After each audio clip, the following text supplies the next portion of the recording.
mérite vraiment d'être remarqué, d'être dit. Et évidemment, c'est un livre de psychanalyse aussi.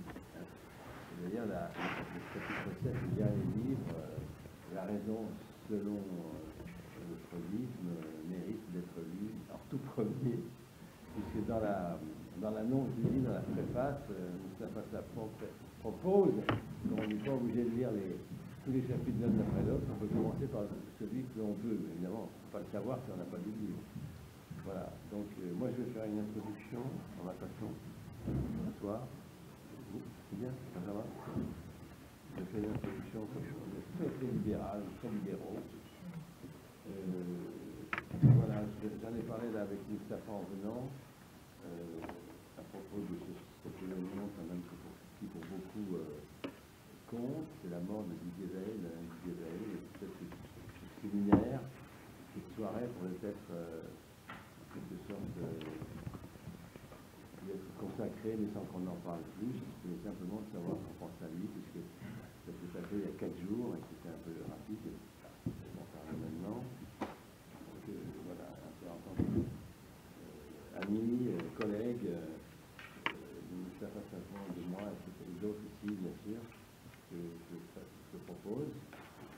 Ceux qui veulent en parler, c'est possible. Alors moi, ce que je vais avancer à propos de ce livre, donc, dont je rappelle le titre, il y a beaucoup d'autres livres de Mustapha Safwan qui sont modifiés dans le livre comme bibliographie, notamment Valérie Marchand qui est présente à cette table ce soir, le livre sur qui était post-égyptienne. La civilisation, je me suis complétée. C'est le dernier livre de Mustapha Safwan qui est sorti il y a... Ça, c'est le dernier. Oui, ça il y a quelques semaines. Donc je ne vais pas m'étendre sur la bibliographie, elle est connue. On va parler peut-être 1 heure ici à la tribune, et ensuite 1 heure de débat. Ceux qui doivent partir partiront. J'ai appris qu'il y avait des gens qui avaient des problèmes de métro. Voilà, les questions que je vais vous poser. Vous voulez des questions? Vous voulez des questions? En voilà une. Pour commencer, voilà. Qu'est-ce donc que le savoir tel qu'il est donné dans ce livre, puisqu'on parle de science et vérité, psychanalyse et science, et que qu'en est-il donc du savoir? Voilà, c'est un peu cette question que je pose, qui a l'air vaste, mais qui se restreint dans le livre, qui repart sur d'autres plages, et que ce savoir-là n'est pas une image du réel. Je tiens à dire beaucoup de mots que je vais dire sont cités du livre.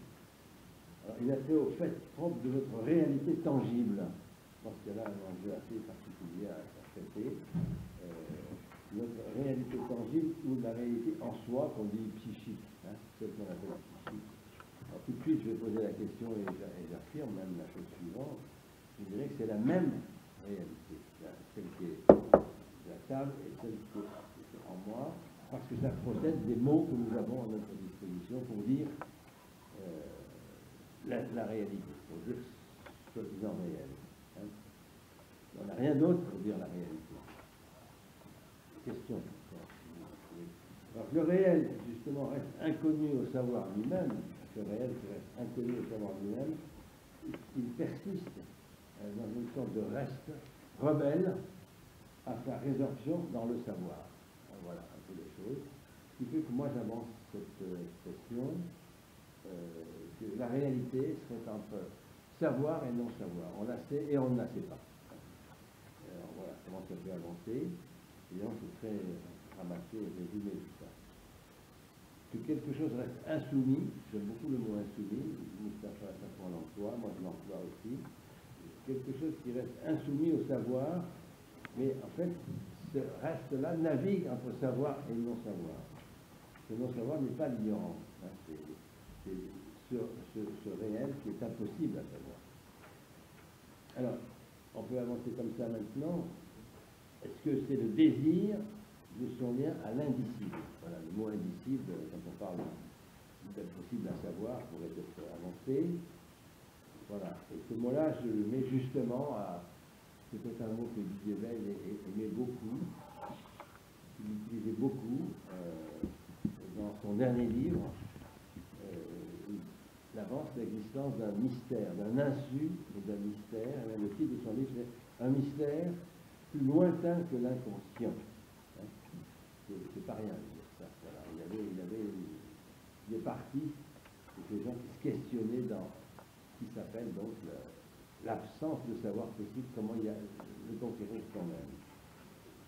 Ça veut dire ça, autre chose par rapport au livre de M. Safon, maintenant je dis physique et physicien, métaphysique et métaphysicien, il serait peut-être en avance, enfin, quelque chose du mot méta, en avance, je le traduis comme ça, c'est-à-dire ce que Einstein a appelé, que ces physiciens métaphysiciens, oui, c'est un peu comme ça que je veux dire, c'est des rationalistes croyants.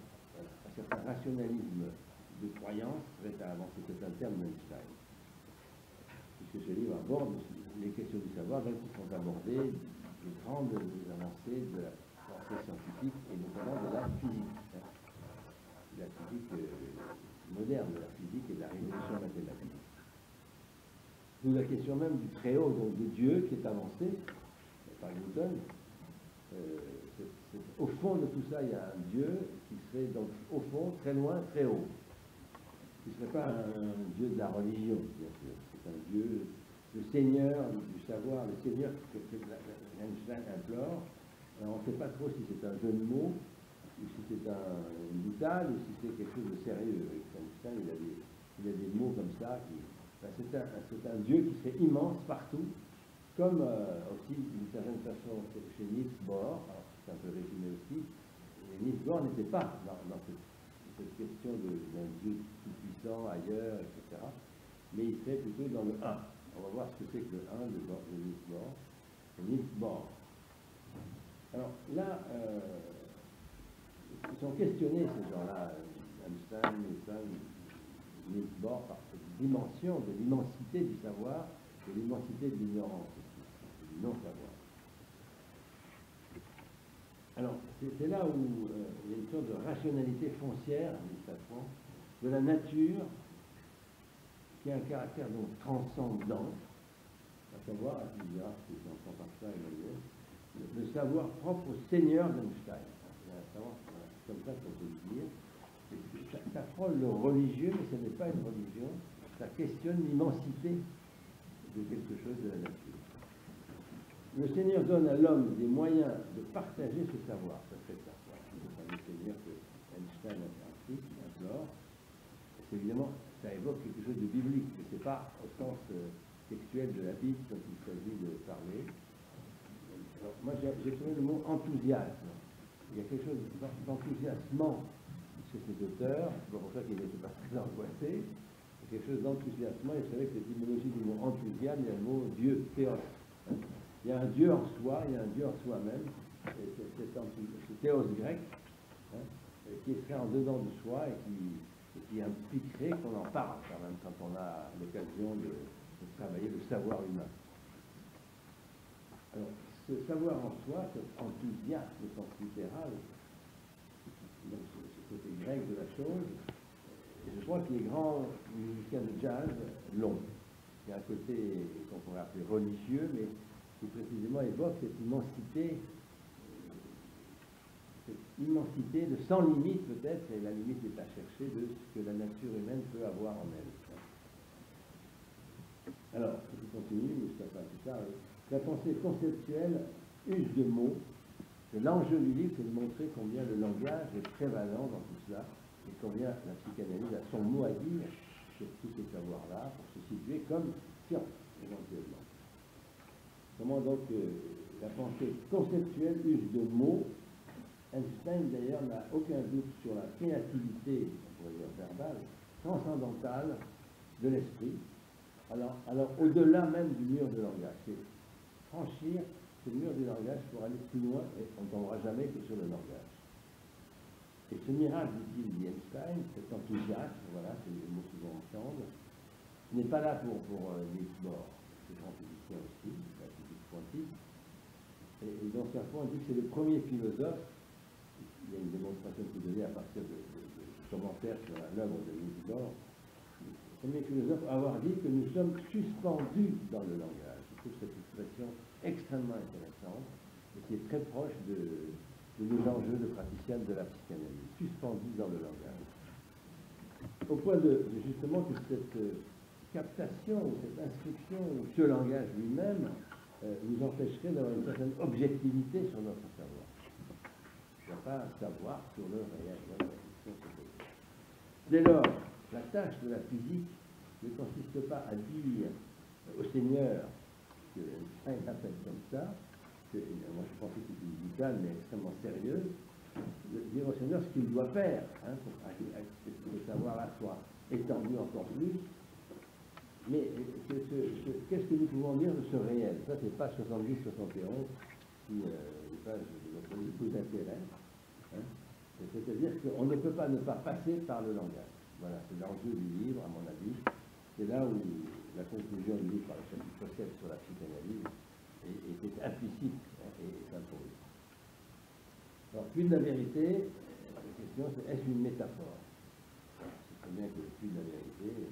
Et Niels Bohr, justement, donc Catherine Chevalet, hein, avec un EY à la fin, il dit que c'est un homme de science dont la tâche, le minimum qu'on puisse dire, dont la tâche et le devoir consiste à trouver la vérité. Alors la question que je me suis posée, et ça a été la première question que je me suis donnée pour lire votre livre, on dit un homme de science. Est-ce qu'on peut dire un homme de psychanalyse? On voit bien qu'il y a quelque chose qui ne va pas. On ne dit pas c'est un homme de psychanalyse, ça ne marche pas. Ce n'est pas la même chose du tout. Pourtant, il y a quelque chose qui implique que les psychanalystes s'intéressent à la science. Et pour citer Lacan, il n'y aurait pas de science qui serait la même si la psychanalyse n'existait pas. Qu'est-ce que c'est que la science qui n'impliquerait pas la psychanalyse, même si c'est ignoré, même si elle est ignorée par les scientifiques? Alors, ce qui m'est venu, c'est justement un donné clinique. Pour dire qu'un homme de psychanalyse, ce n'est pas un mot qui existe, parce que justement, c'est essentiellement une pratique quand même, et ça va chercher du côté de la pensée en tant que telle, mais l'approche médicale d'un symptôme, hein, ça s'appelle psychothérapie, d'un symptôme psychique. Mais moi, il me semble justement que ce qui est démontré dans le livre, combien on a des symptômes pour aller faire une analyse. Le psychothérapeute, le médecin dira « je vais vous soigner de vos symptômes », il y arrive peut-être, et quand ça dépasse, et ça dépasse souvent quand même dans une démarche, quelle qu'elle soit, cette dimension, on s'aperçoit que les symptômes sont faits pour envisager de faire une analyse. Alors c'est jamais donné une fois pour toutes. Hein. Voilà, c'est ça qui m'apparaît moins important quant à la vie pure. Alors j'en viens évidemment à Niels Bohr, parce qu'on voit bien cet homme de science exceptionnel, pas possible de dire homme de psychanalyse, mais c'est vrai qu'il y a un enjeu clinique permanent qui fait que la différence entre au moins homme de science et homme de la psychanalyse, c'est qu'il y a le symptôme. Voilà, il y a le symptôme dont le psychanalyste a la charge, et qui est soit du côté de la psychothérapie, soit du côté au contraire de la cause, de la raison d'aller frapper chez l'analyste pour faire une analyse. Alors je reprends Niels Bohr. C'est cette suspension au langage, suspendue au langage, comme si on était des étoiles dans le ciel, cette image. Cette suspension, elle foire toujours. Hein. En symptômes, ça, nous, on a à le reconnaître. D'où une psychanalyse pour régler autrement cette suspension, quand elle foire, quand elle ne va pas bien, pour la réguler. C'est ça l'enjeu. Quand le langage freine, quand le langage est freiné, on voit bien que la psychanalyse peut y amener une certaine façon de retourner la chose en simplification, en fluidité de la chose. Et qu'en même temps, souvent, ce qui se passe, et peut-être c'est le cas des scientifiques que je cite, qui sont des énormes scientifiques et qui parfois nous présentent d'une façon exceptionnellement intéressante, mais que ce côté symptôme de tout ça produit du transfert, c'est-à-dire un appel à du savoir, produit du sujet supposé savoir, mais que ça se fait sur le dos du symptôme. Le symptôme deviendrait le lieu d'un savoir, alors que ce n'est pas tout à fait là que le savoir se dépose. C'est comme ça qu'on a travaillé la problématique, parce que dès qu'on veut que le symptôme soit prévalent sur tout, on tombe dans les parce que. Vous me dites ça parce que papa, maman, parce que ceci, parce que cela, et on retombe dans la psychothérapie.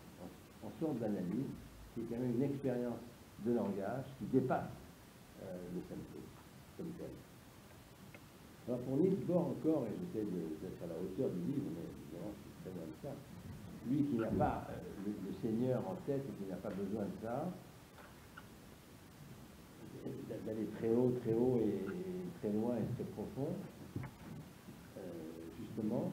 Alors, moi j'ai trouvé ça, et c'est un ami danois, psychanalyste, qui m'a dit que le mot bord, sans H en danois, ça veut dire une lamelle de bois qui est posée dans les barques quand il y a un naufrage, et qu'on est obligé de sortir du bateau, et que cette lamelle peut être détachée de la barque pour pouvoir ramer. Je trouvais ça magnifique, comme analogie, comme métaphore, comme idée. Hein, cette petite planche de bois, cette lamelle qui sert de pagaie pour survivre. Hein, et que la traduction du mot bord en danois, c'est vivre. Retenez ça, je vous montrerai tout à l'heure. Le mot en danois, bord, ça veut dire bord. Alors, il ne se prononce pas comme ça, ça se prononce bord. Je ne sais pas du tout comment en français, mais on parle en français ici. Alors, la question, c'est de hisser cette sorte d'infini vers le très haut. Est-ce que c'est encore de la psychanalyse? Est-ce que c'est l'enjeu de la psychanalyse? Je dirais non, mais il faut encore le montrer. Il y a une équation, c'est celle-là, hein, c'est de renoncer à ce qui, au-delà du... C'est pour ça que la psychanalyse a un enjeu qui s'arrête avec la question même égyptienne, une fois qu'elle est résolue, c'est-à-dire le meurtre égyptien. C'est que le renoncement à ce qui, au-delà du film de but, c'est l'incarnation même de l'horreur, l'horreur qui fait sujet, justement, et colle à la peau du moi, hein, tant qu'il, ce sujet ou ce moi, se refuse même à ce qu'une jouissance lui soit refusée. Donc, il essaye de gagner plus loin la limite, mais il est amené à un moment donné de l'accepter, qu'il y a une limite à la jouissance du symptôme et de l'inconscient. Contrairement peut-être aux grands savants, qui eux peut-être peuvent aller très loin, comme ils l'ont fait. Et je dirais à ce moment-là qu'il y a une sorte, si on va plus loin, si on veut absolument aller plus loin, il y a une sorte d'addiction, de toxicomanie au savoir. Il y a quelque chose que l'analyste doit abandonner, là, ça ne peut pas aller. Il faut savoir trancher avec le non-savoir. Et pour Lacan, justement, c'est là où moi je pose une question, savoir, parce que ce n'est pas dit dans notre livre, on est tranquille. Le rationalisme, si on parle de rationalité et de rationalisme, le rationalisme contemporain, c'est celui qui a été fondé par Moïse le prophète, qui a différencié la vie de la mort. Et qu'après la mort, il n'y a plus rien. Mais il n'y a plus rien. La vie n'est pas la mort et la mort n'est pas la vie. Et que je crois, et là Lacan nous dit dans un de ses séminaires, que je crois que c'est un séminaire au temps du Moïse d'ailleurs, de Freud, hein, mais il n'est pas vers le Moïse de la Bible, où il explique combien le monothéisme éthique, c'est notre rationalité contemporaine. C'est là où je veux en dire. C'est-à-dire que la blessure de l'incomplétude narcissique de la psychanalyse à s'occuper, hein, cette blessure narcissique de l'incomplétude, du fait que la mort existe, que c'est limite à la vie, c'est justement là que c'est une révolution psychologique que Freud a faite, hein, dont le moi, justement, se retrouve déplacé de sa centralité. Se retrouve déplacé de sa centralité, de sa place centrale, comme la révolution astronomique que Copernic déplace la Terre comme centre des mouvements célestes. Hein, il y a aussi Darwin qui déplace l'étoile filette, c'est pas la principale. Donc Darwin, Freud, Copernic, les trois blessures narcissiques pour l'humain.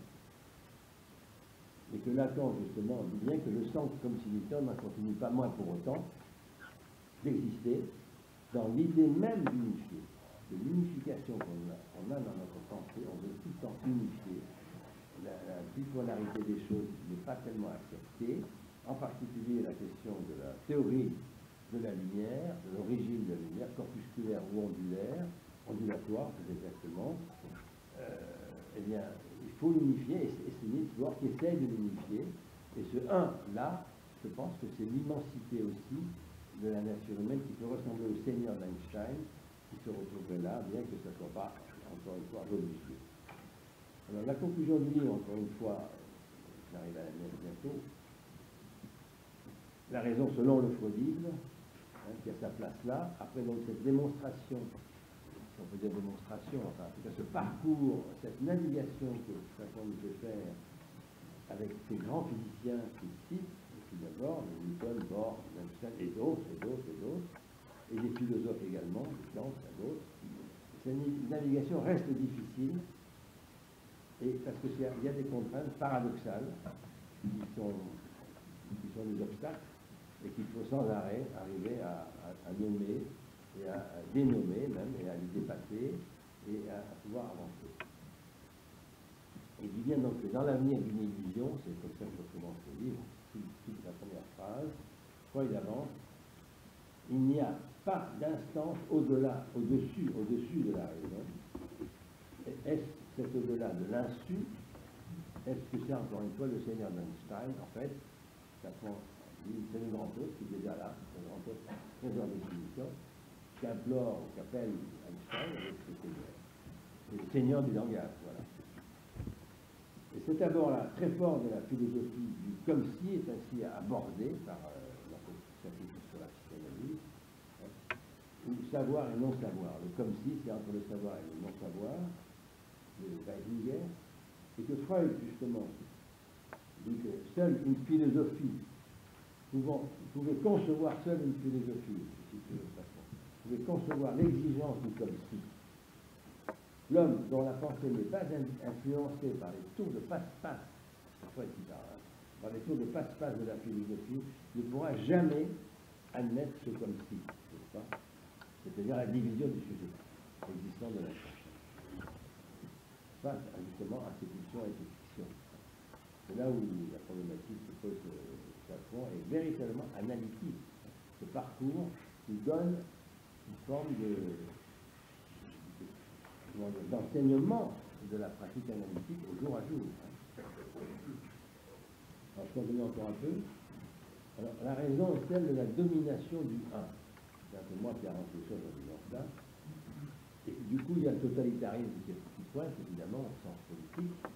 Et ce qui pourrait être contre le totalitarisme, c'est donc ce féminin que Lacan a abordé, que Freud a abordé, que les psychanalystes abordent, le féminin de l'homme ou de la femme, aussi bien que de la femme, bien sûr, qui est là pour nous civiliser, je dirais, pour faire une sorte de travail en elliptique, pour qu'il y ait une autre jouissance que la jouissance centrale phallique.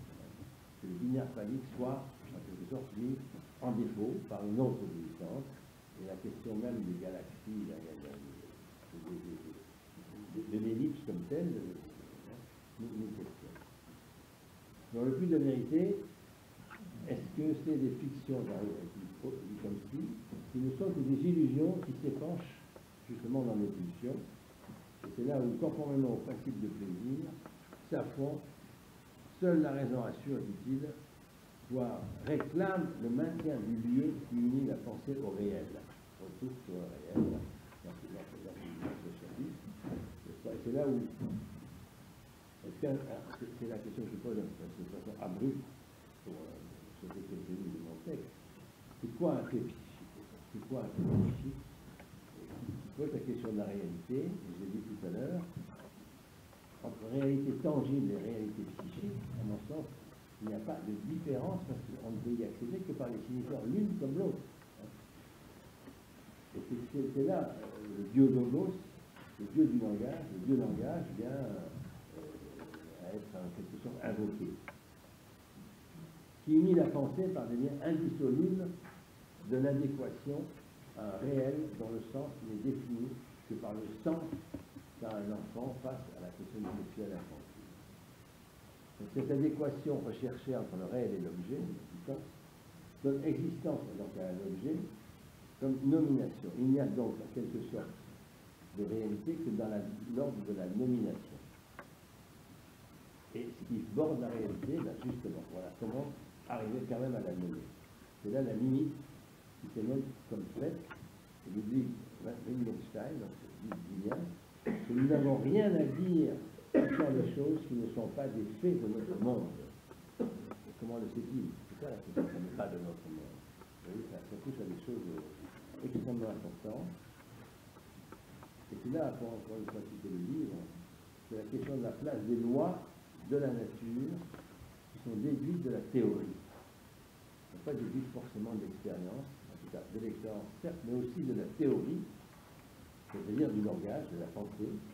C'est la fiction du langage qui est en quelque sorte quelque chose qui dépasse l'expérimentation scientifique comme telle, qui vise à mettre à l'épreuve les prédictions de cette théorie.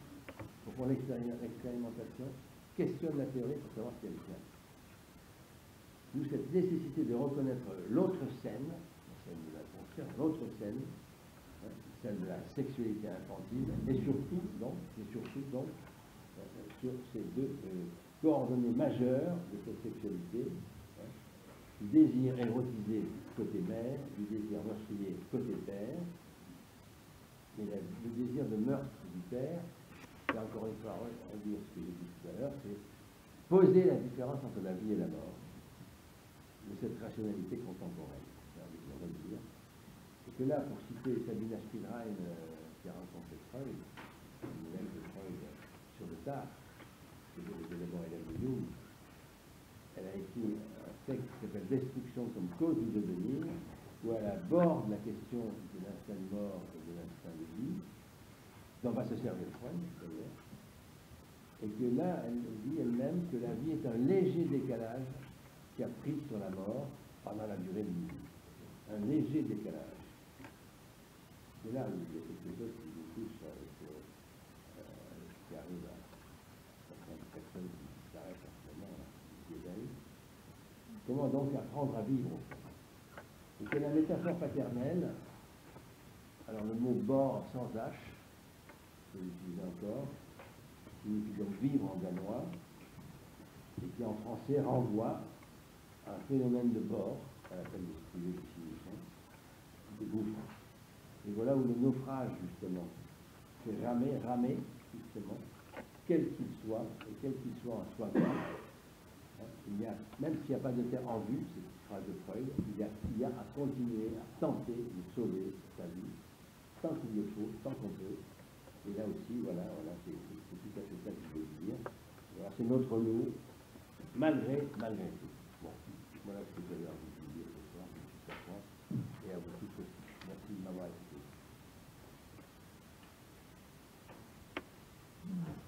Une bonne présentation. Oui, c'était ce que l'enjeu de l'exercice est d'être court entre nous. C'est-à-dire, je peux, dans la mesure où il y a les deux concepts autour desquels tourne la réflexion, c'est-à-dire celui du savoir et celui de vérité, on peut faire quelques remarques sur le rapport de l'un de ces concepts à l'autre.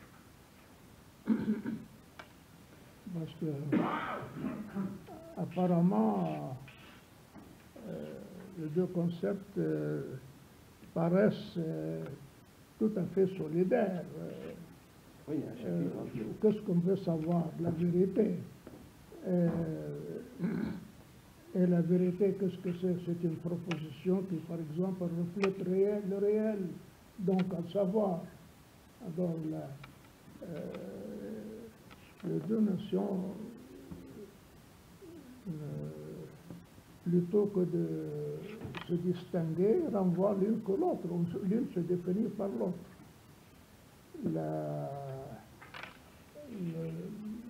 S'il y a eu changement dans cette façon d'envisager les choses, qui est la façon qui reste courante. C'est à partir du changement que le savoir, surtout le savoir mathématique, a subi au début du XIXe siècle, avec l'apparition de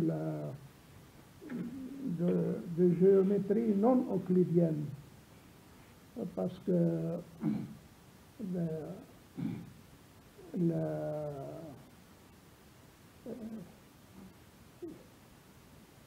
il s'agissait là de différentes géométries dans le sens que chaque système géométrique part de ce que s'appelle les prémices ou les axiomes. Mais si on élimine, par exemple, l'axiome relatif aux deux parallèles qui ne se rencontrent que sur l'infini, qui ne se rencontrent ou qui s'étendent parallèlement jusqu'à l'infini, alors si on change un tel postulat, un tel axiome, on aboutit à une toute autre géométrie, ce qui fait que, par exemple, une géométrie où la surface sera éminemment une surface non pas plane, mais une surface courbe, qui a un certain degré, un certain coefficient de courbure, et par conséquent, il va falloir définir les mesures de l'angle et les mesures de ligne, et tout ça sera à reprendre dans cette autre géométrie qui était, par exemple, en l'occurrence, la géométrie de Riemann, qui est encore une fois la géométrie de la surface courbe. Bref, c'est avec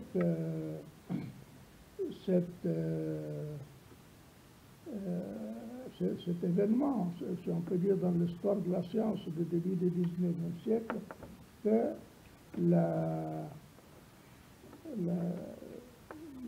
science a pris le caractère axiomatique qu'il remarque jusqu'à présent. Et ce qui fait que la notion de la vérité tend plutôt à être définie par la cohérence du moment que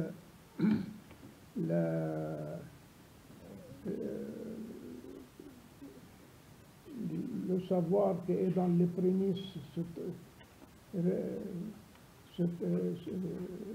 donne lieu ou permet de déduire, une proposition permet de déduire une autre d'une façon valide, à partir de ce moment-là,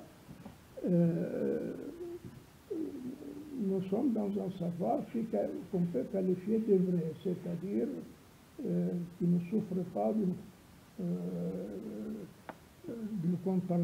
contradiction.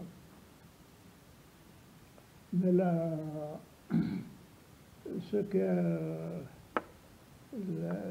définition de la vérité a été non pas de la conformité dans le réel, mais ça a été plutôt la cohérence.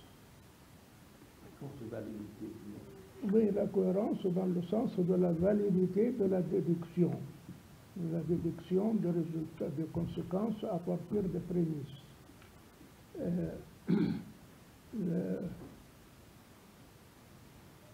Il reste que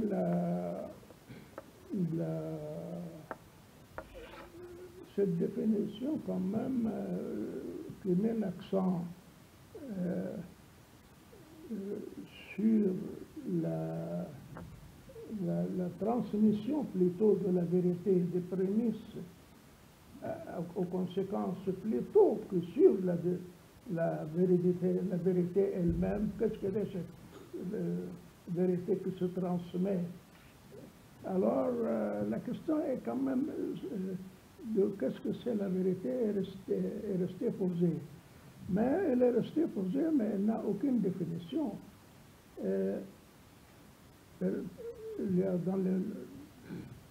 Par exemple, elle dit tous les savants courent, ils font de la science parce qu'ils sont dévorés par le désir de savoir la vérité.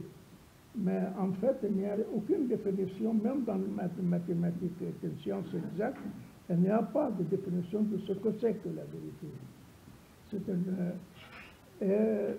La seule chose qui a fait un chapitre mémorable dans l'évolution relative à ces questions, ça a été la tentative d'un Tarski, Alfred Tarski. Tarski a remarqué que notre langage ordinaire est un langage qui lui-même implique des notions qui devraient en quelque sorte qui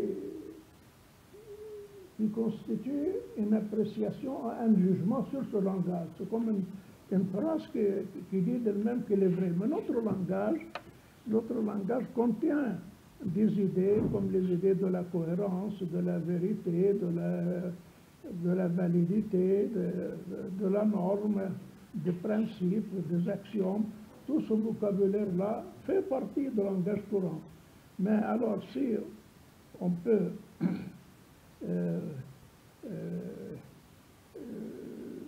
avoir un peu de clarté sur cette question de toujours savoir et vérité, on peut, le mieux serait de regarder, de noter qu'il y a dans le langage que nous parlons, c'est le langage a ceci qui est un défaut, en quelque sorte, qu'il contient à la fois son propre vocabulaire, mais en même temps un vocabulaire qui évalue ce vocabulaire. C'est juste, c'est vrai, c'est pas. Alors il faut séparer les deux, et c'est comme ça qu'elle aboutit à une notion qui serait celle de langage ordinaire et celle qui serait ce qu'elle appelle le surlangage, le superlangage, quelque mot comme ça, dans ce style. Et lui, il a donné d'après lui, pour dire qu'est-ce que c'est la vérité, je ne peux pas le dire en restant dans le langage, mais je peux, ça sera le domaine d'un langage formel, le langage formel qui peut reprendre et parler, lui, ce langage, de ce qui font question comme vocable dans le langage ordinaire. C'est comme ça qu'elle a donné la fameuse définition de la vérité qui a tellement enthousiasmé Popper qu'elle est devenue un disciple fanatiquement adhérent à Tarski. La définition est la suivante. La neige est blanche, entre guillemets, c'est-à-dire la proposition, la neige est blanche, est vraie si la neige est blanche. C'était la seule définition possible, si étant qu'on peut donner un sens à cette définition de la vérité comme conformité au réel, comme expression du réel. Et encore, cette définition, il la donne non pas comme une définition de la vérité en général, mais de la vérité telle qu'un concept dont nous faisons usage dans le cadre du langage formel. Donc, mais quant à la vérité elle-même, en général, il n'y a pas de définition possible. Et moi, ça ne m'étonne pas qu'il n'y ait pas de définition possible de la vérité. Pourquoi? Pour la simple raison qu'il y a d'abord une petite histoire juive qui a sa place ici. C'est l'histoire de bonhomme qui dit, le personnage qui dit à l'autre, pourquoi tu me dis que tu vas à Varsovie pour que je croie que tu vas à Varkov, à Cracovie, alors qu'en fait tu vas à Varsovie. Autrement dit, il se plaint parce qu'on lui dit la vérité, parce que l'autre est essentiellement trompeur. Alors avec une société composée d'individus tels que chacun nous voit dans tous les autres que des trompeurs, c'est impossible. Autrement dit, la vérité, comme le dit d'ailleurs Russell, c'est la supposée première sur laquelle le sujet parlant peut dérouler ce qu'il a à dire. Même s'il ment, c'est parce qu'il croit que l'autre va le prendre pour du vrai. Mais autrement, s'il n'y a pas cet a priori de la bonne foi accordée à l'autre, il n'y aura pas de société possible. C'est pour cela d'ailleurs que le mensonge est exactement le vice le plus dégradant qui soit, parce qu'elle atteint l'assise même de la coexistence sociale. Alors, donc, quand on regarde le côté de savoir, on trouve qu'il n'y a aucune définition possible de la vérité, parce que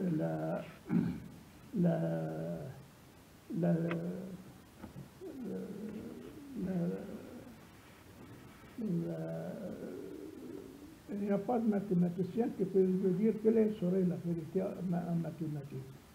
Et même pour ce qui est de sciences, les théories changent tout le temps parce que on ne peut pas dire que la science reflète le réel. Qu'est-ce que ça veut dire que reflète? Où est-ce qu'il a vu le réel pour le refléter? La science construit le réel plutôt avec à partir de ses actions, à partir même de notions qui restent rebelles à toute compréhension, comme qu'est-ce que c'est la force de l'attraction sur laquelle chez Newton. Alors, peu à peu, le scientifique et même, à part ce que j'avais dit sur la multiplicité géométrique ou la multiplicité des théories qui expliquent le même phénomène, la lumière qui tombe et qui ligne droite, l'idée de savoir que dans son lien à la vérité, celle-ci, la vérité étant donné un savoir conforme au réel, tout ça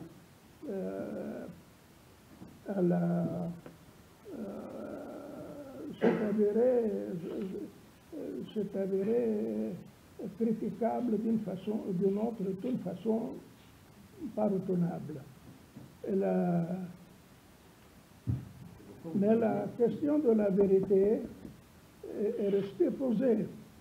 Et c'est dans un sens, mais le champ où se trouve cette vérité, ce n'est pas le champ de savoir, mais c'est plus précisément le champ parce que c'est là de la parole.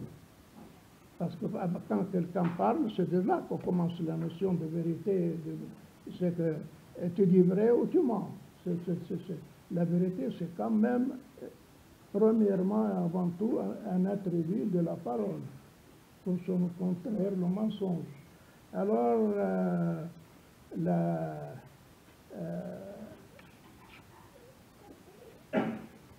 la science a pu admettre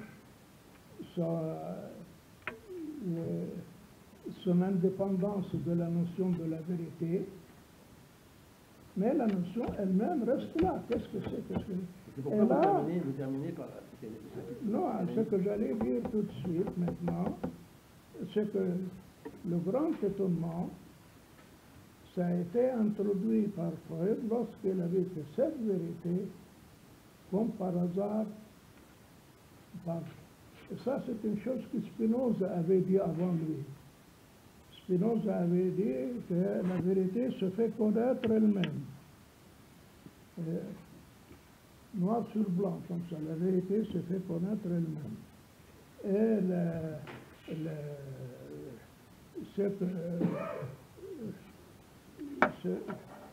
ce que Freud a fait, c'est de montrer à quel point ce Spinoza avait raison. Alors, au lieu de poser pour ce qui est de la question, comme au temps de Freud, est-ce que la psychanalyse est une science ou est-ce qu'elle n'est pas une science? la question est mal posée parce que le fait est que la science est une affaire de savoir qui n'a rien à foutre avec la vérité. Et la psychanalyse, c'est une affaire de la vérité en tant qu'elle parle. C'est une autre façon de prendre les choses. En tant qu'elle parle, que la vérité, elle parle. Ça me sera que la conscience, moi, la vérité, je parle. C'est ça, c'est pourquoi vous terminez le cycle spatial de votre livre par l'aspect freudien de la raison. La raison, oui. C'est ça la construction du livre. Oui. Qu'est-ce qu'on peut faire pour donner la parole à...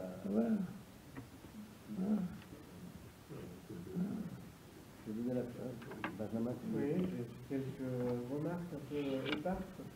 C'est vrai que je dis remarques éparses, ça correspond bien aussi à la structure du livre. Donc vous dites au début qu'on peut lire les chapitres dans l'ordre qu'on veut, les lire séparément, en lire un ou l'autre selon l'heure du jour.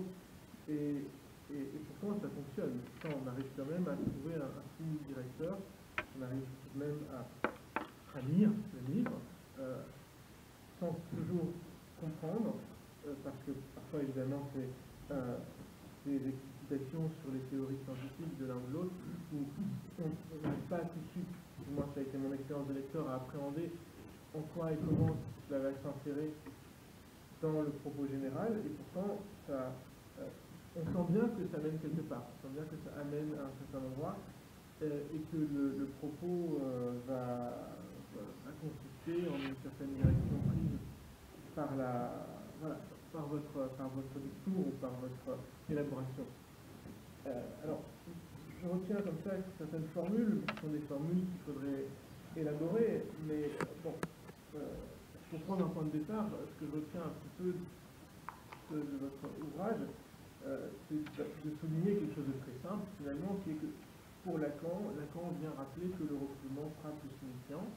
C'est un point de départ comme un autre pour essayer de tirer un fil de notre ouvrage. Et de là, on pourra en dire, on découle toute une série de différentes thématiques dans la rencontre entre un discours lacanien et un discours de la science. Alors, il en découle notamment que Lacan invente le manque d'être. Et en parallèle, il en découle aussi qu'il y a de l'éthique dans le discours de la science, puisque le discours de la science, lui aussi, il perçoit, je crois, de manière diffuse et obscure ce refoulement qui frappe le signifiant, pour en faire autre chose que le discours analytique. Mais il interroge aussi ce refoulement du signifiant, le discours de la science. C'est quelque chose, j'ai l'impression, que vous articuliez dans votre propos. Alors qu'à partir de ce refoulement du signifiant, Freud va inventer la psychanalyse, Lacan invente le manque d'être, et la science, elle aussi se situe par rapport à elle, et donc il y a une éthique dans le discours scientifique. Donc on pourrait dire la science interroge un peu ce puits de la vérité qui se trouve dans le symbolique qui est créé par le refoulement du signifiant. C'est autour de ça que la science gravite, avec effectivement Niels Bohr, Einstein et les autres. Donc la science n'interroge pas tant le réel que le trou créé par le refoulement du signifiant. Ce que disait aussi Jean-Jacques quand il soulignait que finalement, que vous montriez dans votre livre, à travers Niels Bohr, etc., que la science finalement n'atteint pas forcément le réel, peut-être même ne cherche pas à atteindre le réel, mais elle parle de cette réalité qui est fixée par le langage, elle parle avec le langage, parce qu'elle n'interroge pas le trou dans le réel, mais plutôt le trou créé par le refoulement d'un signifiant. Quelque chose de cet ordre-là. Bon, je suis un petit peu là aventuré plus loin, mais il me semble que, sans aller aussi loin, ce que vous essayez peut-être que vous essayez de montrer dans le film, ça je ne sais pas, ce que j'en ai perçu, donc, ce que j'ai perçu ici, c'est donc que la science comme la psychanalyse est obscurément consciente que le refoulement, il touche le signifiant, mais pas pour en faire la même chose. Alors, la psychanalyse, pourrait-on dire, en dernière analyse, va viser quelque chose comme la chute des supposés savoirs et de l'objet theta, qui serait sa visée lointaine et distante. le discours scientifique, lui, consisterait donc à tourner autour, effectivement, du lieu du refoulement et à percevoir la manière dont, selon cette belle formule que vous prêtez, je crois, à Niels Bohr, la manière dont les choses s'incluent dans la langue. Par cette espèce de lieu d'appel d'air, il y a une sorte d'appel d'air créé par le refoulement du signifiant qui fait que les choses viennent au monde, que les choses viennent au langage, il faut créer des nouveaux mots, il faut créer du langage, il faut créer des théories, il faut inventer des mots pour dire les choses qui nous viennent en nous venant parce qu'elles sont aspirées par le refoulement du signifiant qui entraîne toute une aspiration, un désir finalement, tout simplement, vers le monde. Il faut bien trouver quelque chose à mettre dans ce lieu d'un manque d'être. Et que donc vous montrez à travers Niels Bohr qu'effectivement ce n'est pas le réel que la science interroge, c'est la manière dont les choses nous viennent au monde dans le langage. Bon, voilà, il y a d'autres évidemment, c'est vraiment ce que je fais, c'est simplement essayer de tirer un ficelle d'un des multiples donc d'un des tissus qui composent votre ouvrage. On pourrait dire aussi, voilà, la conséquence pour la psychanalyse, c'est que de ce refoulement qui touche le signifiant, c'est que voilà, que l'être du nom du père en psychanalyse, c'est un mix qui résiste dans le patronyme même, dans le nom même, mais c'est aussi une conséquence d'un refoulement. Donc ça, c'est une conséquence pour la psychanalyse, tandis qu'effectivement, pour la science, ça serait effectivement d'interroger cette X qui résiste, alors non pas dans le patronyme, non pas dans le nom du père, non pas à l'intérieur du signifiant du nom du père, pour le dire mieux, mais l'X qu'interroge la science, et cette X qui réside à l'intérieur même du réseau de mots qu'on utilise pour désigner le monde. Quelque chose de ce genre-là.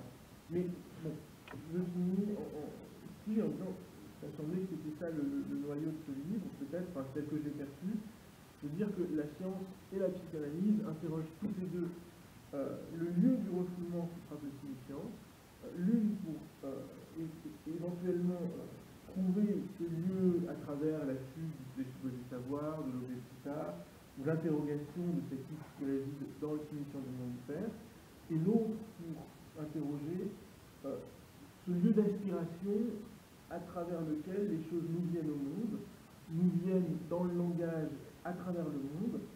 Voilà, quelque chose de ce genre-là. Moi, je trouve tout ça soutenable, la preuve que vous le soutenez.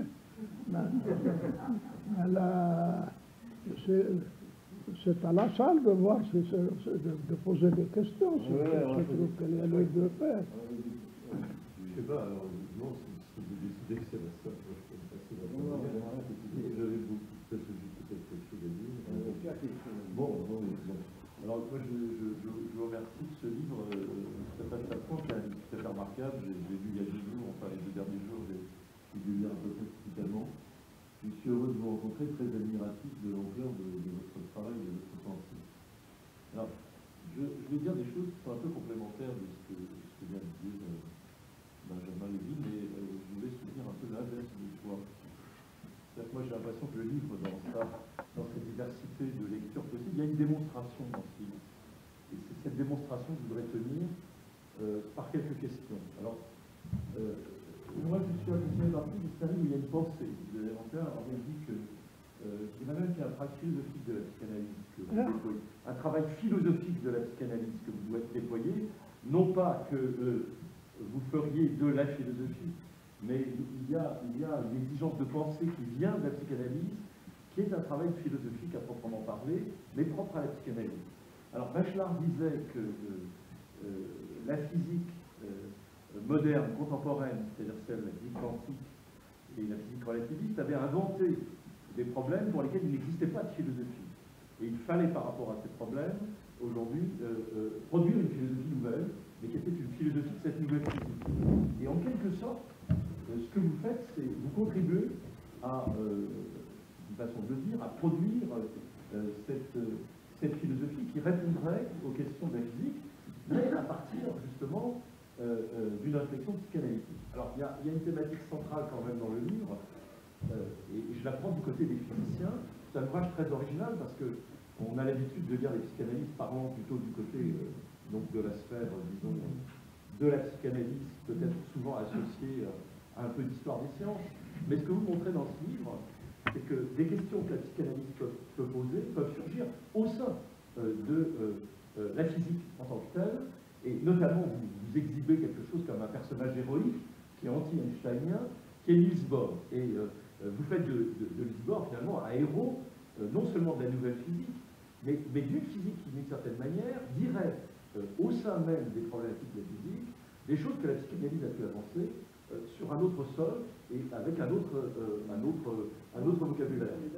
Oui, mais je pense que le livre le démontre, c'est-à-dire que ce n'est pas un livre touffu multidirectionnel, on peut lire toujours un livre comme ça, mais que la puissance du livre en tant que tel, c'est que l'analytique de la pensée de Niels Bohr, appuyée sur tous les problèmes de logique, de physique et de mathématiques qui sont contextualisés par rapport à Niels Bohr et à l'histoire des mathématiques et de la logique et de la physique, en tout cas depuis Copernic. Le livre a une très très grande amplitude de déploiement en réalité par rapport à ça, disons, au champ historique et conceptuel qu'il saisit. Et bien qu'il y a là donc dans la nouvelle physique, en tout cas chez Niels Bohr, une originalité qui est véritablement contemporaine de la psychanalyse. Alors que Einstein ne l'est pas. Par exemple, vous montrez que Einstein reste un réaliste, de cette manière, alors qu'il y a dans la psychanalyse, j'ai envie de dire, mais chose que je ne dirais pas, parce qu'on me reproche, il y a une métaphysique non réaliste, on pourrait dire, dans la psychanalyse. Alors on peut appeler ça une métaphysique du signifiant ou du langage, mais c'est une métaphysique non réaliste, et qu'elle est radicalement en rupture avec toutes les métaphysiques ou tous les réalismes qui ont pu précéder, qu'on les situe du côté du platonisme ou d'Aristote, et que ça modifie radicalement, évidemment, le regard qu'on peut avoir sur le rapport de la pensée humaine, du sujet humain, à la réalité et au réel. Alors, c'est cet enjeu que vous pistez à travers l'œuvre de Niels Bohr. Alors ça, je trouve ça remarquable. Et alors, il y a une thèse quand même dans notre livre, et je ne suis pas du tout d'accord avec toi, Benjamin, sur la question. Le réel, c'est ce qui ne s'écrit pas, on ne peut pas le saisir, etc. Bon, ça, c'est un principe qu'on peut tous soutenir et qui ne fait pas avancer le débat. Je crois que la thèse plus radicale que vous soutenez, c'est que la question d'une écriture possible du réel, c'est cette question-là que la psychanalyse fait survivre. C'est non pas l'impossibilité de dire ou de penser le réel, mais c'est la possibilité de faire surgir une écriture du réel qui n'est pas la saisie d'un réel, mais qui est une écriture qui se saisit de la question du réel et que d'une certaine manière la fait surgir dans l'écriture. Alors c'est une question compliquée, et moi quand je vous lis, j'ai l'impression que, au même titre que le physicien ne peut plus se saisir d'un réel, parce que comme dit Bachelard, les faits sont construits, ils sont produits par un langage, et c'est les dispositions de ce langage qui font ensuite surgir dans l'expérimentation et l'expérience les choses telles qu'on peut les concevoir à partir de ce langage, donc ce qui est la coupure radicale de la physique contemporaine, qui est avant tout une physique mathématique, et pas une physique de l'observation, mais en même temps cette physique est capable de se saisir dans une écriture qui est plutôt mathématique, qui est donc plutôt un langage formel, comme vous l'avez rappelé, d'un rapport à l'objet, mais un objet qui est l'objet du manque, qui est un objet absent, mais tout de même elle fait surgir dans l'écriture même conceptuelle et dans l'expérimentation qui en découle un rapport à ce qui est de l'ordre d'un non-rapport. Alors, j'ai envie de le dire comme ça, tout le monde connaît la phrase de Lacan, il n'y a pas de rapport, mais on oublie que la phrase de Lacan ne porte pas seulement sur la chose sexuelle, elle porte sur, plus globalement, elle est la vérité, enfin une conception de la vérité quant au réel, alors bon, réel dont on ne peut pas savoir exactement la nature, mais qui implique que l'on fasse surgir un rapport à un non-rapport. Alors, est-ce que se saisir du rapport à un non-rapport, ça s'écrit? C'est la question que pose le physicien. Et ce que vous dites, c'est que les physiciens, en tout cas Niels Bohr, dans sa préoccupation pour la question du langage, et alors tu as rappelé, vous avez rappelé la dimension d'inconscient du langage, une des choses que vous rappelez, c'est que Niels Bohr dit que finalement les concepts de la physique quantique, qui sont totalement en rupture avec toute expérience ordinaire de ce qu'on pourrait avoir de la matière ou de la réalité, sont tout de même appuyés sur des mots du langage commun, et que c'est le méconnu ou l'ignoré des significations de ces mots, c'est-à-dire la ressource que ces mots nous apportent, qui font tout de même surgir chez le physicien des hypothèses qui permettent de comprendre de quelle nature sont les constructions de la nouvelle physique. Enfin, je le dis peut-être maladroitement, mais c'est donc le rapport au langage ordinaire, et non pas seulement au langage formel, dans sa dimension d'une méconnaissance de l'objet, mais aussi d'une méconnaissance du sens des termes classiques, position, force, tension, résistance, etc. Je prends des termes communs, qui, d'une certaine manière, réinterrogés par le physicien, font surgir une compréhension possible de ce que la physique écrit d'un rapport à un objet qui n'est pas saisissable dans l'expérience, et qui est tout de même qu'on appelle l'atome, ou qu'on appelle un quanta, ou une particule élémentaire, qui vont surgir ça.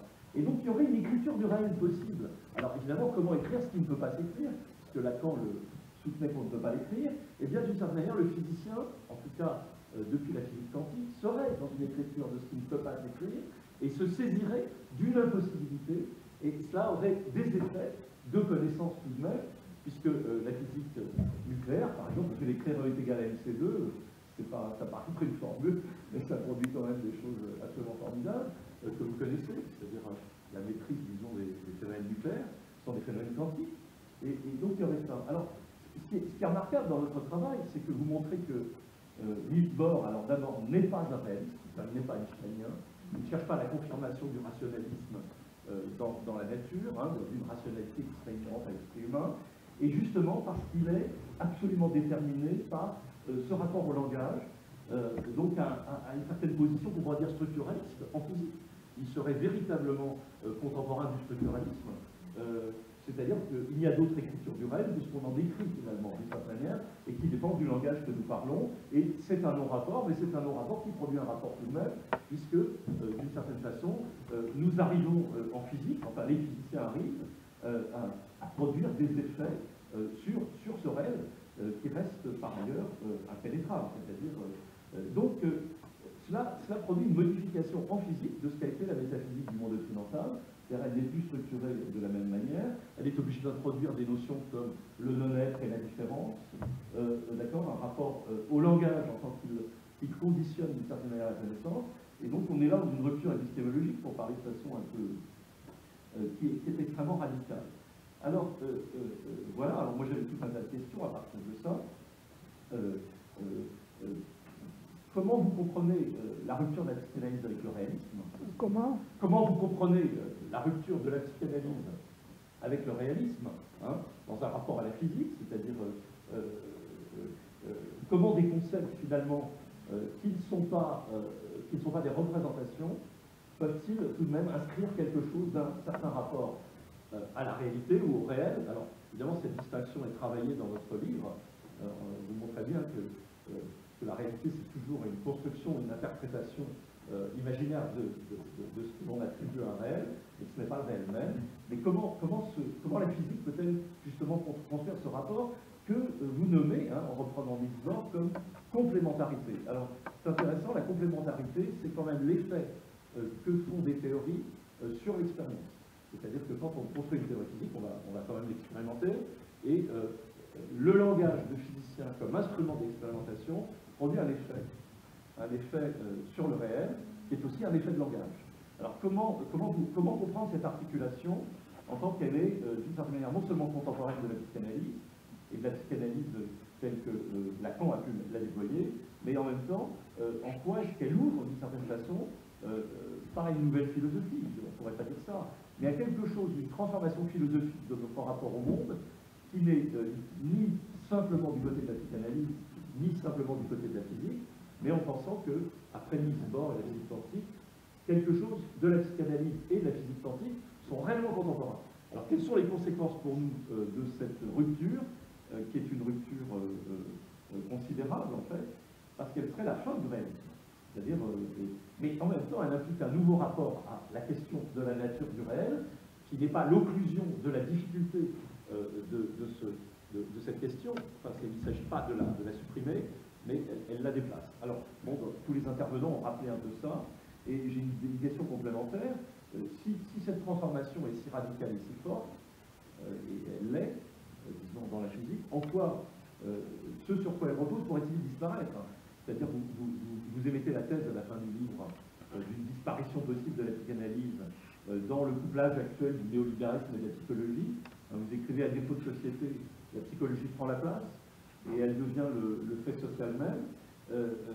Et évidemment, si ce nouage, il met à mal le réel de l'inconscient, le rapport au désir, à la dimension symbolique de la castration. Et comment, alors est-ce que si la rupture qu'a induite la physique quantique a été si profonde, et si elle conditionne aujourd'hui le rapport de la science au monde, enfin ou des sciences, où elle ouvre une brèche dans la science, dans son réalisme, comment cette brèche pourrait-elle se refermer? Moi j'ai l'impression que c'est impossible. Donc d'une certaine manière, si la psychanalyse est aussi l'héritière de cette brèche, il n'y a pas de raison qu'elle disparaisse, mais au contraire, elle devient hyper contemporaine de la physique même. Donc de quelque chose qui est quand même devenu du point de vue instrumental un enjeu considérable. Il n'y a qu'à voir ce qui se passe autour de la maîtrise de l'énergie nucléaire et des armes qu'elle conditionne. Voilà, c'est un ensemble de questions. Écoutez, au lieu de parler d'un livre, vous parlez de la psychanalyse. Pour vous répondre, il va falloir que je fasse un cours, un an. Parce que moi aussi, je peux, mais pour la psychanalyse, pour parler de la psychanalyse, il me faut une année. Si vous m'invitez à venir faire un cours, pourquoi pas, je serais prêt à y penser peut-être. Mais enfin, c'est trop vaste pour que je puisse me répondre comme ça. Mais pour revenir à des choses essentielles de la psychanalyse comme ça, il y a, tout à l'heure, moi j'ai fait allusion à, comment ça s'appelle, à Spinoza, qui a dit que le sens de l'homme, il n'a pas dit une identité. Et il a dit c'est le désir. Et le désir, Hegel est venu à enchaîner en disant que le désir est désir de reconnaissance. De reconnaissance, ça veut dire désir d'être entendu.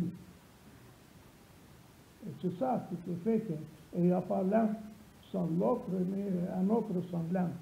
C'est-à-dire, c'est comme dit Austin, qui est un grand malin, il faut être deux pour faire une vérité, pas seulement pour faire l'amour. Et alors, et c'est pour cela qu'on peut dire, et quand je l'ai entendu, cette formule n'est pas la même de lui, c'est que le désir est son interprétation. Comme dit, comment il s'appelle, Thomas Hardy, le romancier anglais, il dit, même pour lui-même, l'homme est un cryptographe contenant une écriture ostensible et une autre qui se fait entre les lignes, qui se fait entendre entre les lignes.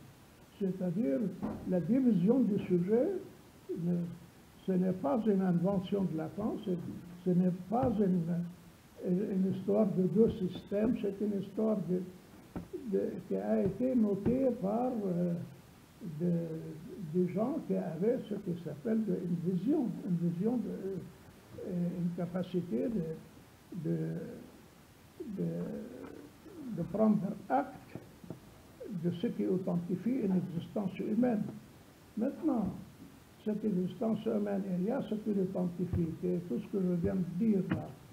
Mais il y a aussi, on peut insister, comme vous l'avez fait entre autres, c'est sur le fait que c'est un être très curieux, qui a sa jouissance à la portée de la main, qui n'arrive même pas à l'amour sans la médiation de son propre moi, c'est-à-dire, c'est pas facile d'être deux, parce que, comme dit Austin, il faut être deux. It takes two to make love. Il faut être deux pour avoir l'amour ou pour faire l'amour. Mais justement, être deux, c'est pas donné. C'est pour cela d'ailleurs que la psychanalyse distingue entre deux choses, le narcissisme et la relation d'objet. La relation d'objet, vous pouvez dire,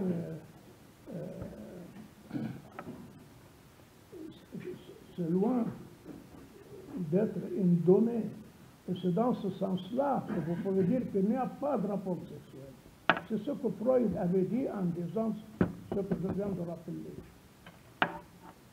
Il n'y a pas de relation d'objet. de soi. Alors,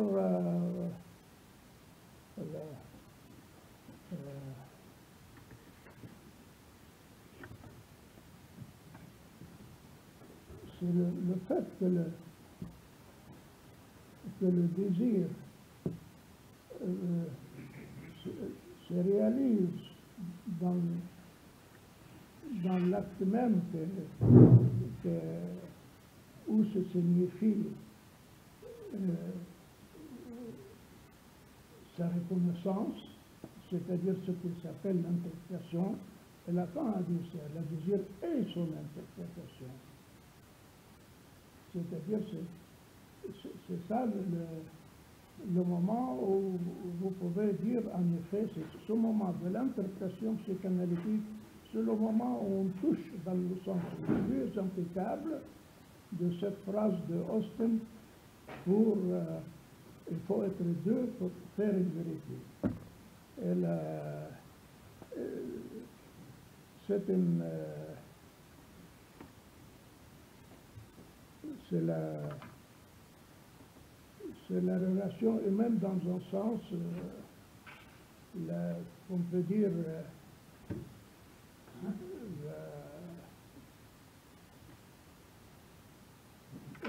beaucoup de choses. On peut dire, moi, cette relation du moment où on est deux dans une vérité, je veux dire que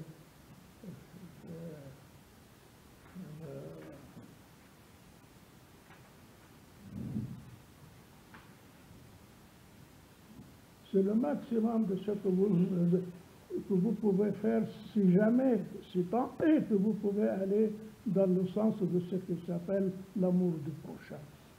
On ne peut pas aller plus loin. Qu'est-ce que vous voulez que je vous dise? Est-ce que tu disais que la logique de la science du réel, c'est pas n'importe quelle écriture. Oui, c'est plutôt formel, c'est du Lacan. Le réel pour le psychanalyse, il ne faut pas quand même compliquer les choses inutilement. Il y a l'objet commun. L'objet commun, voilà, un objet commun, voilà.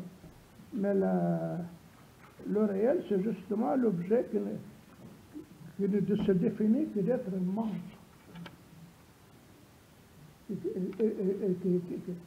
Dans la chute, si jamais par hasard on a l'impression qu'il va rentrer dans le domaine où se trouvent les objets communs, c'est l'angoisse.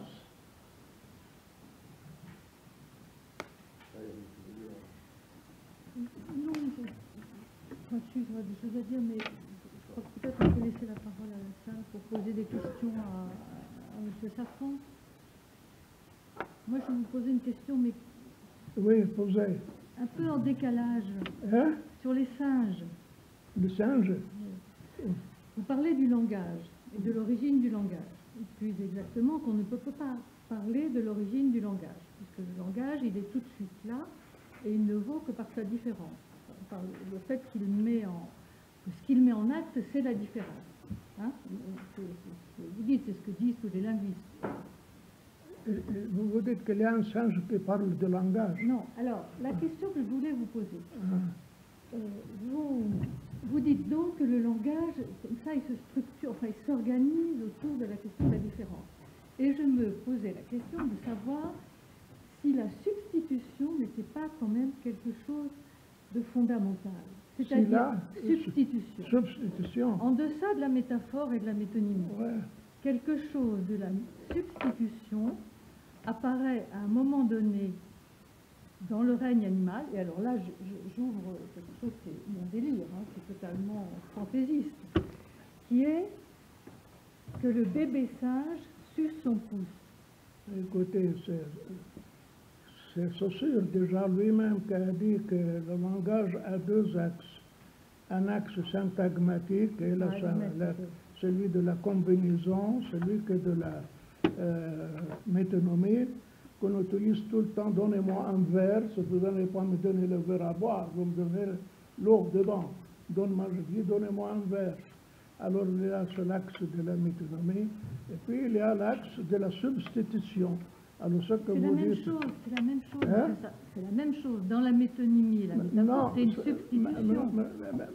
Écoutez, moi je n'ai pas d'opinion à donner, ni aucune opinion à défendre. Mais je vous dis ce qu'a dit, puisque vous avez utilisé un terme qui n'a été mis en circulation que par le Saussure en matière de linguistique. Alors je veux dire, il y a cet axe, et l'axe qui s'appelle de la substitution, et c'est sur cet axe-là que joue la figure que nous reconnaissons comme métaphore. Ah oui, voilà, je n'avais pas compris. Hein? Oui. Et donc, je poursuis mon histoire, c'est-à-dire, à un moment donné, dans le règne animal, il y a quelque chose d'une substitution, c'est-à-dire, au lieu de l'objet du besoin, il y a quelque chose d'autre qui est substitué, qui n'est pas un objet qui n'est pas un objet qui satisfait le besoin. Oui, mais bien sûr, il y a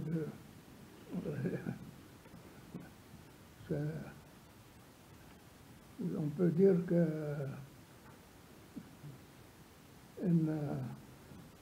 faire une analyse chez quelqu'un qui fait une analyse, c'est en quelque sorte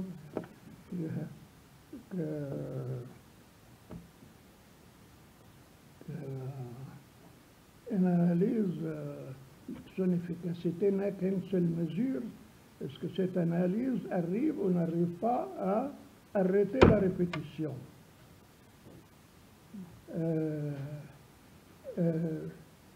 Dans la mesure où vous arrivez à obtenir ce résultat qui est l'arrêt de la répétition, c'est que vraiment quelque chose d'une transformation si profonde qui est parcourue au cours du chemin que vous pouvez dire c'est une substitution, c'est une créature nouvelle.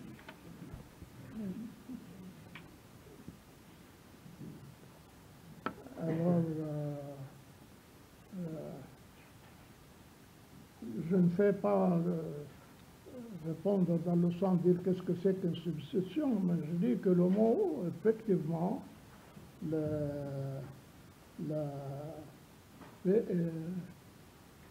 peut-être entendu comme ça à la lumière de ce que l'analyse vise, de sorte qu'on peut l'utiliser ce mot pour dire comme but substituer quelque chose d'autre que la répétition.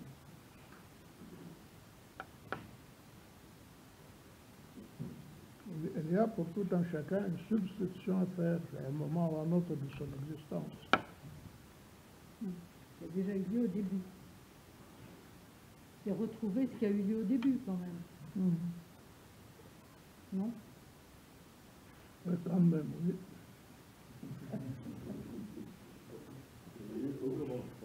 Oui. Est-ce que quelqu'un a des questions? Je vais prendre la parole. Des remarques, il n'y a pas de question, peut-être une remarque aussi en histoire de C'est l'heure des remarques. J'avais une question puisque vous parlez des cantats. Si je parle comment? Vous parlez des cantats, hein, vous avez dans un chapitre. Je parle de qui? Des cantats. Des cantats. La théorie quantique, des cantats. Oh. Les cantats de la théorie quantique. Et est-ce que ça serait pertinent de se demander si dans le champ de la psychanalyse, il y a des cantats? Est-ce que ça serait la lettre? Est-ce que ça serait le signifiant? Moi, je ne pense jamais à parler de quanta en psychanalyse. Ou dire, c'est une question à laquelle j'aurais à répondre si j'utilisais le mot quanta en psychanalyse. À ce moment-là, on me demandera, mais qu'est-ce que vous entendez par là? Comme c'est un mot que je n'utilise pas, je ne me vois pas tenu de dire qu'est-ce que j'entends par là. Je n'utilise pas ce mot en psychanalyse. Si cela a été question dans le...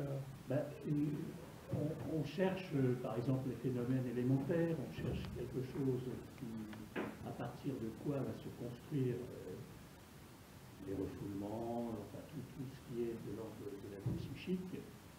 Et Lacan nous a, je dirais, fait travailler sur la question de la lettre, sur la question du signifiant. Donc au fond, derrière cette question-là, la question qui nous travaille, c'est quel est le rapport de la lettre et du signifiant.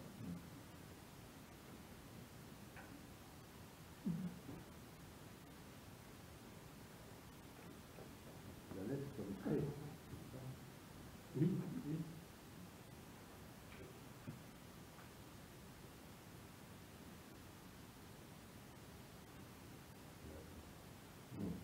Je ne sais pas vous répondre. On peut poser cette question, c'est à cette question-là que je voulais en arriver, en fait, aussi, mais oui, peut-être un peu.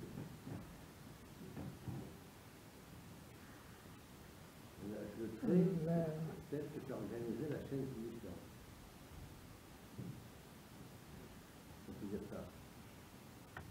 C'est-à-dire, ce qui nous travaille, est-ce que c'est la lettre, ou est-ce que c'est le signifiant, c'est les deux, comment ça s'articule?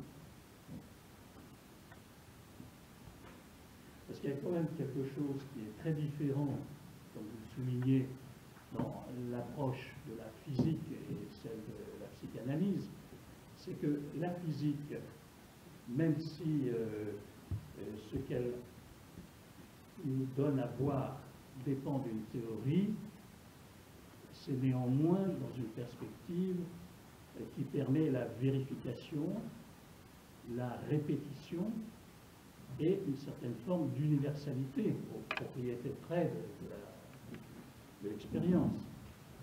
En revanche, dans la psychanalyse, on cherche à sortir de la répétition, on n'est pas dans le vérifiable. Alors, ça veut dire que si la psychanalyse a quelque chose de scientifique, c'est quand même très différent.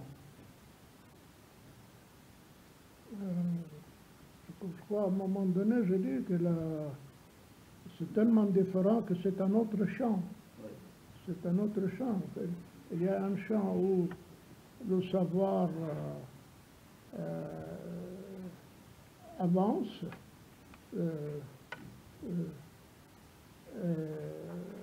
mais sans, quelle que soit la science, je donnais l'exemple des mathématiques, ils avancent, qu'est-ce qu'ils veulent? Ils disent qu'ils veulent la vérité, mais ils ne peuvent pas définir la vérité.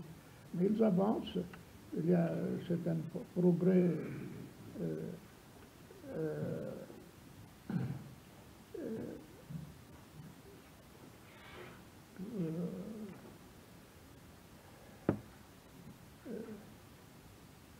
continue, mais et puis,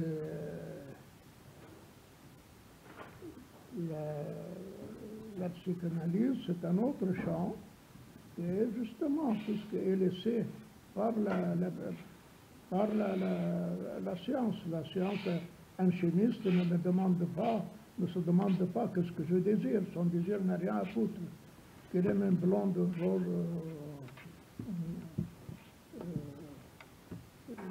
forme ou une autre forme, tout ça, ça n'a rien à faire avec son travail chez les chimistes ou chez les physiciens. Là, mais le désir de l'analyse, le désir de l'analyste devient tellement important dans cette affaire qu'il faut que lui-même, l'analyste, en sache quelque chose concernant le sien de désir dans une analyse dite didactique. Alors, il y a les deux champs sont on ne peut pas plus distinguables, séparés. Il y a le champ du savoir et d'un côté le champ de la vérité de l'autre. De sorte que la question de est-ce que la psychanalyse est une science ou non, non, son domaine n'est pas le domaine sa priorité n'est pas de l'ordre de savoir, c'est l'ordre de laisser venir ce qui s'appelle vérité.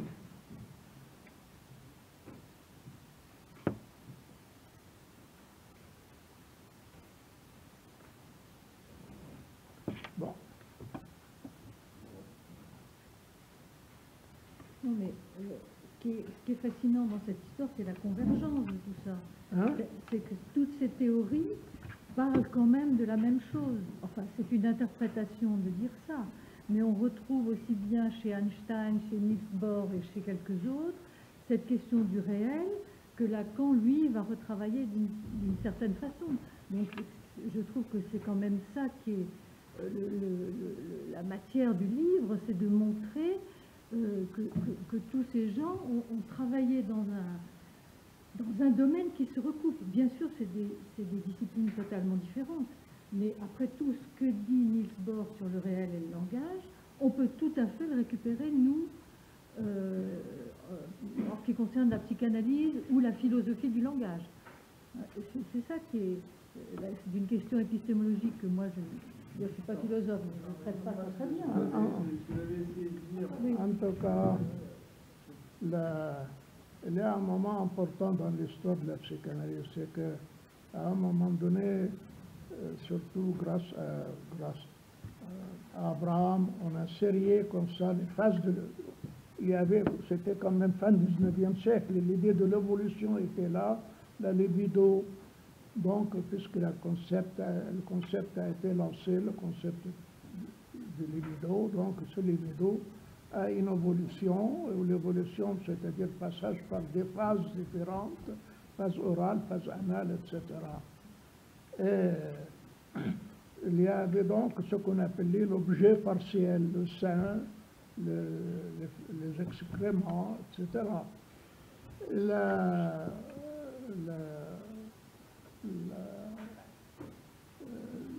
L'innovation de Lacan a commencé par cette remarque que le besoin humain passe par la demande, c'est-à-dire même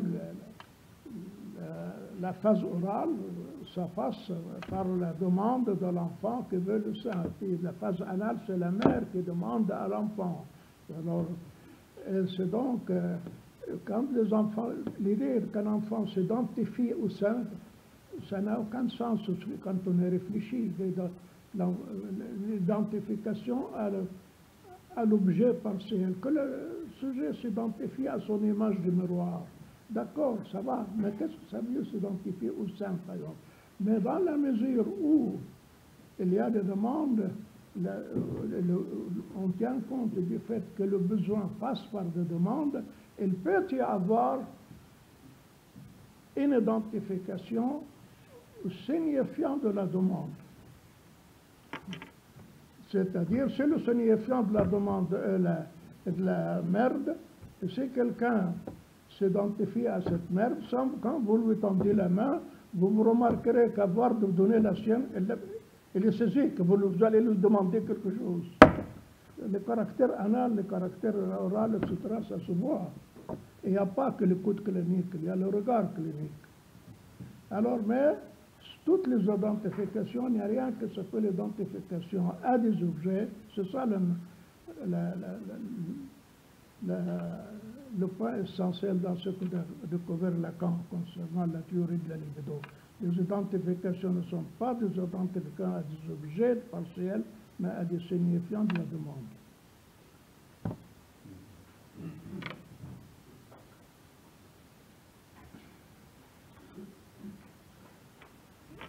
Je crois que nous pouvons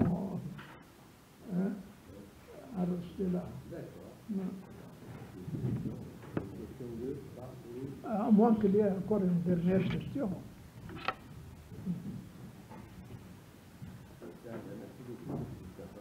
De rien. Au prochain livre, alors. Au prochain livre. Le prochain livre, c'est rien.